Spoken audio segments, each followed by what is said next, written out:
Welcome to Sankofa Pan-African series. Please support us through Patreon and by buying me coffee. Don't just subscribe to this channel. Turn on your notification button, share our videos, and check out our website, sankofastorybooks.com, for history, Afrocentric stories, and other resources for children. Now, our guest today is Anni Domingo, who was born in England to Sierra Leonean parents, who, when she was 4 years old, decided to go back to their birth country so that their children would grow up within an African culture. Anni Domingo is an actress, director, and writer working in theater, television, radio, and films. She is currently a lecturer in drama and directing at St. Mary's University in Twickenham and Rose Bruford College of Speech and Drama. Her poems and short stories have been published in various anthologies, and an extract from Breaking the MAAFA Chain won the Myriad Editions First Novel Competition and was featured in the New Daughters of Africa anthology, edited by Margaret Busby. I'm very excited to be talking to Anni Domingo today about her debut novel, which is a richly imagined story of two sisters' struggles for true freedom in the mid-19th century as their paths diverged in the Middle Passage. One ended up in the court of Queen Victoria, the other in an American plantation. Please give our viewers an overview of your novel, Breaking the MAAFA Chain, just enough to tease them so they'll go out and get their own copies. The overview is it's fiction, so it's based on Sarah Forbes Bonetta. And Sarah Forbes Bonetta was the daughter of a chief, and they raided her village. Her parents were killed. We know that her parents were killed and that she had siblings, but we don't know what happened to the siblings. So she was captured and taken and eventually ended up in Dahomey at King Gezo's palace. He was one of the chief slave traders in West Africa. So that's where her life changed, because at the time, the British were trying to stop people selling slaves and trying to find a different trade. So Captain Forbes Bonetta went to Dahomey to talk to King Gezo. So he decided to bring her to England to show the contrast between the life that this child had to what she came to. I'm from Sierra Leone. I wanted to talk about what Africa was like. They had their own system, they had their own governments, they had their kings and that. So they had a lifestyle, and this child would have had a lifestyle. I wanted to show that first. So, but because she was captured when she was only 4, I didn't think that she'd be able to give us some of the details I wanted of village life.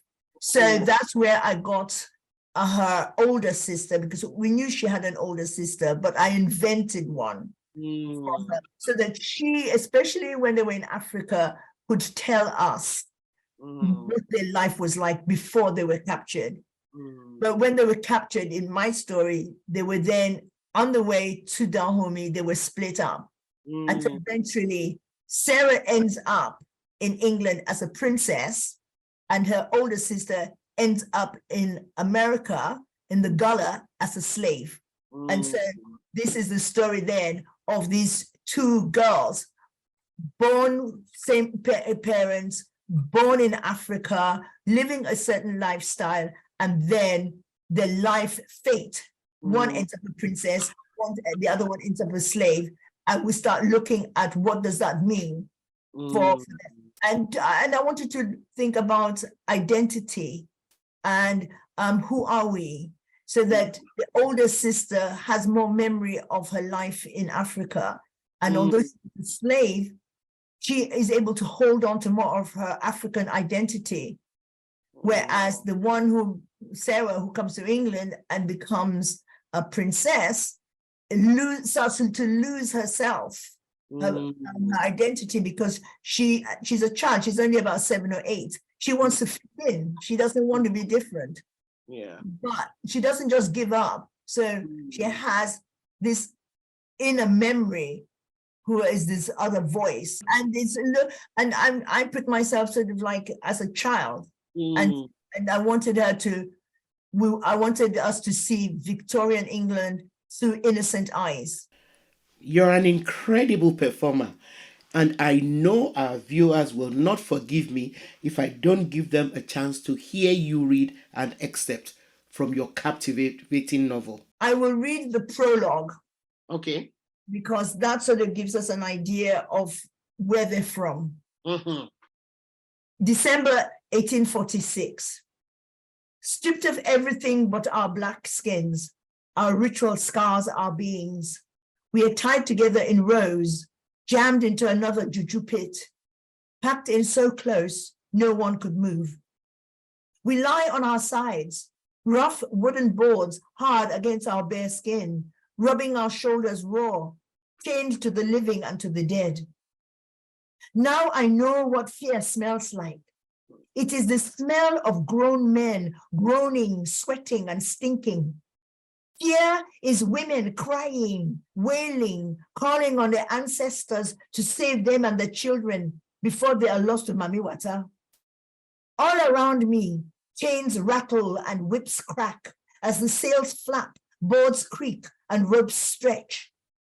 The noise in the cramped space swirls inside my aching head as it hits the wooden side of the swaying ship, drumming wild thoughts and dark fears into my mind. I feel the howls of those beside me, those above me and those below me, run right through my body. The call of the Ochiema, the bird of parting, makes my heart pound, holding me tight before fading into the darkness, but leaving me in pain. I sink down and weep in a way I have never wept before in all of my 14 seasons. Aye, Ogun, God of gods, help me, help me. Through the tears, I see everything that had been. My heart aches for Salimatu, my sister, my mother's child, captured and sold to the Moors, to the white devils. There in the back of my eyes, way back, are the spiritless bodies of my mother Aisatu and father Dauda, now gone to the land of our ancestors, without due honor. I see others too. Maluma, mother of my mother. Lansana, my father's first son, gone too. I fear that Amadou, my father's last son, has also joined the ancestors. I have not seen him since he ran. But now, can he be here in this pit, this wooden devil's hole, and not know that I am close by? Amadou, Amadou, son of Chief Dauda of Talaremba, near Okriadon. I cry out again and again. Who calls for Amadou of Talaremba so loudly? Fatmata, his sister. They didn't get him, he replies. He never stopped running. Santigi and the white man did not have time to chase after him. I recognize the voice. It is Lei, the man who speaks the white man's tongue. The relief I feel flows through my words. Olorum, creator of the Ebagdon people, I praise you, I bless you, I thank you. There are loud cries in many tongues from the different tribes of peoples. Now they will kill us and eat us, says one. We are sacrificed to their gods and to Mami Wata, says another. The shouts get louder and louder. Mami Wata?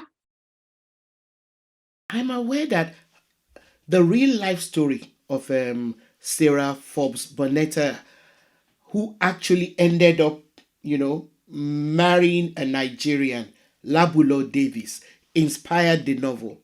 But what drew you to history as a source for fiction? I've always loved history, and I love writing. I wanted to tell a story about my roots and, and my story, and that the story that we don't hear. And vaguely, I remembered the story of Sarah Forbes Bonetta because we know about in Sierra Leone. I know some of her descendants. Her story is so fascinating and it's so rich. I didn't want to cram it all into one book. So this is why I took her on the journey until she was on her way to Sierra Leone to go to school to Annie Walsh. So at the moment, I am now at King's College London doing my PhD, writing the sequel to this book. Oh, wow. That was going to be my last question. Thanks for sharing that with us. Good. So we can look forward to continuing this journey with her. Yeah. So that book is looking at it from Sarah's daughter, Victoria. Oh. Because Victoria was also Queen Victoria's goddaughter, although we never hear about her. We hear about Sarah being the Black goddaughter, but she wasn't the only one. And Victoria also had a relationship with Queen Victoria. I wanted to say, look, Black people have a place in Britain, and we did not all come with Windrush. And all of us that came, all of us that were in England, we're not all slaves or runaway slaves, because you have to think about our history, that there was a university, Frabe College in Sierra Leone in 1823, you know, while slavery was still rampant in America. So it's looking at all of those things the historical facts, the things that we don't hear about, is what I love. And then I find a way to tell it through my stories. The way the stories of the two sisters played out were dramatically, opposed. Salimatu ends up as the goddaughter of Queen Victoria, whilst Fatmata ended up a slave on a plantation in America, where she endures all the horrors of slavery. What were you hoping your readers would get by juxtaposing their lives? Is that you can go and you can find lots of stories about slavery and people have done. So I didn't want to ignore it, but I didn't want to dwell on it. So we see two Black girls seeing the same thing, but looking at it from a different class. So one was looking at it like a princess, the other one was looking at it as a maid. And so that's why sometimes they're in the same place, seeing the same thing, but express it completely differently. Yeah. So I'm saying, it's not just, because she's a princess, she only went to certain places, and, all Black people were not having the same time. Yeah. And this is why I wanted to show at least one Black person who was born in England, and the woman in the marketplace who says, no, yes, Africa, why should I go to Africa? Yeah. When that matter got lost in the market. It's looking at all the different positions of people within the same story and having different points of view. Because when they talk about taking all the Black people from England and sending them to Sierra Leone, I wanted to show that there were some Black people who, this is their country. They were born here, they grew up here. They have no intention of going to Africa or America, for whatever problems they have, because we still in this day and age, 2023, we find people saying, go back home. And you say, well, I'm such a fourth generation here. This is my home. Oh. and so I wanted to bring that feeling of Fatmata seeing the same things, but coming with a different mentality into a different space. Although the two sisters ended up, in two different countries, which on the surface had two contrasting laws on slavery, it's apparent that neither sister is truly free. They have no rights and are beholden to the people that own them. The two girls also face different challenges when it comes to assimilation. Both are forced to change their names, Salimata to Sarah, Fatmata to Faith. The two try to hold on to elements of their identities, culture, their grigri. Even though Sarah's life is cushioned when compared to Fatima's, what does this aspect of the novel illustrate about the role of cultural retention and survival during slavery and even today? Children hold on to memories. They don't always understand it because they have pictures and flashes. It's like Sarah can't always remember why she's afraid of fire. But, gradually, they burnt her village, so when she's in a state, like when she was sick, then she started remembering flashes, and that scares her. She's only 8. So, so you can't give her the knowledge, but also the sophistication to be able to deal with some of those things. Although your novel came out way before the film, The Woman King, did you find people challenging you for not whitewashing the role of some Africans like King Gezo of Dahomey? And why is it important for us as Africans to own our ancestors' sometimes unsavory role in the slave trade and colonization? Because some of our ancestors were actually complicit. We have to be truthful. We can't say that white people should honor our history, but only part of our history. We don't want them to hide some of their history and think that all they did was to save Black people.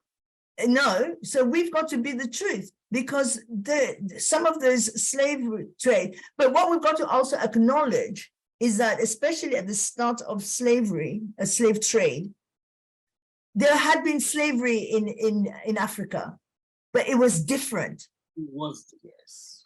Slavery in Africa at those times, you could buy yourself out of your slavery, you could marry, your children were not automatically. You could even end up ruling the town or village in which you had been enslaved. There exactly. are cases where that happened in Africa. So when the Europeans started getting slaves from Africa, from the research and that I've done, some of these people thought that it's like the slavery that they know. Yeah. These people will then can buy their way out, they can release. They did not always realize, they soon realized that, but I'm talking really early on. They soon realized that these people were being taken out across the water, and that even when they got there, they couldn't buy themselves out. That was it, because the rules and the things changed all the time. So, but they were introduced to things that, it's like nowadays, people want all the iPhone this and iPad that. Once it's been introduced, it's hard to take it back. So once the Europeans started bringing liquor and guns and this and that, there were people, we all want things, and some of us are very greedy. They don't want to change the trade for something that would give them less money. As a matter of fact, that for me was what I found most admirable about the way you treated the King Gezo story. Because whether we like it or not, even in Africa today, there are political leaders, traditional rulers who don't care about the masses, who actually collude with multinationals, foreign governments, just so long as their purses, continue to be filled, And it's important for us to actually recognize that slavery, colonization did not just happen to us. Oh yeah, colonization happened. Complicit. And in knowing that, I think that would strengthen us to challenge, that class of leadership in Africa that has continued to make us so vulnerable to all kinds of exploitation. It hasn't changed. I mean, colonization would not have happened, could not have happened without some people accepting it and giving them the room. You know, Yes. nowadays we have foreign people, powers that come and say, "Oh, we'll help you to build this road. We'll help you to do that." And you think they're not doing it just for us, because that puts their foot in the thing, and they say, "Oh, pay us this amount, I will do it for you." And then they take that money and they pay their own people. They don't use the indigenous people. You know, we don't, the money doesn't stay within that country, it goes out. We have to understand what the history is and why things are the way they are. You know, if you don't look backwards, if you don't know where you're coming from, you can't find out where you're going. And for me, my novel is saying this is where we came from. Yes. And how do we go forward? Yes. You know. And it's exciting to know that there'll be a sequel to Breaking the MAAFA Chain. I can't wait. Yeah. So as I said, it's 30 years later. So looking at Victoria, Sarah's daughter, and Maluma, Faith's daughter. So we're looking at the two girls of the two women. Because she secretly names her kids, you know, gives them not her traditional names. Yes. But I mean, that is something that we still do. A lot of people in Nigeria, Sierra Leone, or wherever have their English names and then they have the African names. Yes. You know, we do that, or their house name, where they call them at home, and so on. So that was the idea, you know, to look at that. Thank you so much. You are very welcome. You're very welcome. Thanks for watching. Please support us through Patreon and by buying me coffee so we can continue to bring you this series. Subscribe if you've not yet done so, and please turn on your notification buttons. Don't forget to share our videos with all your contacts and keep those comments coming.